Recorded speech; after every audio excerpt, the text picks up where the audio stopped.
3 here. This kind of goes back into the situation at hand. So this goes more into decision making again and talking about power and decision making. One of the best examples that I find to use has to do with breast cancer. Do you guys know what is the likelihood that a woman will have breast cancer in her life? Is it about 1 in 9? I think it's something like 1 in 9 or 1 in 10. So, you're a woman, you go to the doctor, a mammography is done, and the doctor has to make a decision.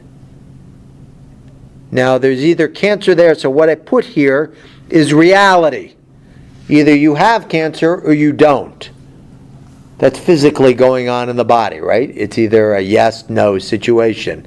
But the doctor has to look at the mammography and make a decision on things. So we have kind of 4 different state of affairs that we could have here. The doctor could look at the mammography and the doctor could say, it looks like on the basis of this, I see a lump. You have cancer. And if it turns out in reality you do have cancer, what did I call that in this particular example? Hit. That's called a hit. Sorry, in the battleship example, it's called hit. You sunk my battleship. But in this case, it's called a hit. You say something is significant, and it is. That you're saying, I got an effect here, and it is. You look at the mammography, you make that decision, you have a hit. What if the doctor looks at the mammography and says, it looks like you don't have cancer, and in reality, you don't? Is that also a good situation? Mm-hmm. Yeah, that would be which one of the 4? Correct. No decision. The correct no decision. The problem is, though, the other situations.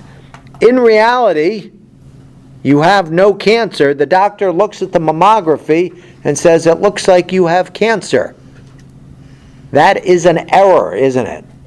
We call that a false alarm. That's a type 1 error. That same term applies to statistics. If you say something is significant and it turns out it wasn't, it was just due to chance, that's considered a type 1 error.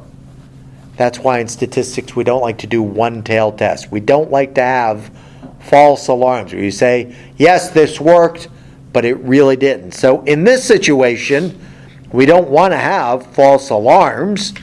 The other situation is potentially even worse. The doctor looks at the mammography and says you don't have cancer, but in reality, you do. What is that called in this situation? A type 2 error or a miss. Do healthcare professionals want to make these mistakes? They don't. Sometimes there's a realm of uncertainty, isn't there? If there is a realm of uncertainty, what does the medical professional usually do with you if you've had a mammography done and it's kind of in the gray zone? More tests, a biopsy. What does that do to the patient? It makes them scared. Is that normal? Yeah, because we like to assume that everything is fine and everything's going to be okay, but it lets the patient know we're in a gray zone here. You might have cancer. Does the doctor want to render a decision right there? No. Is that wise on the doctor's part? Yep. It is.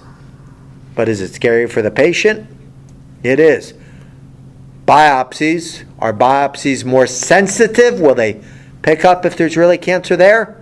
Yeah, they're definitely more sensitive. They'll pick up if there's really cancer there because mammographies, they do have false alarms, they do have misses, but they're pretty cheap and easy to do, but that's why the doctor makes the decision. So decision making happens. We try to avoid these situations. I think the mammography example really illustrates this. In statistics, though, that's why we frequently do not do one-tail tests, because we don't want to say something is significant and risk a false alarm. We also don't want to take a good intervention program and have a miss, but it's a balancing act. It's a balancing act that we have here. Comments or questions about that one? Okay.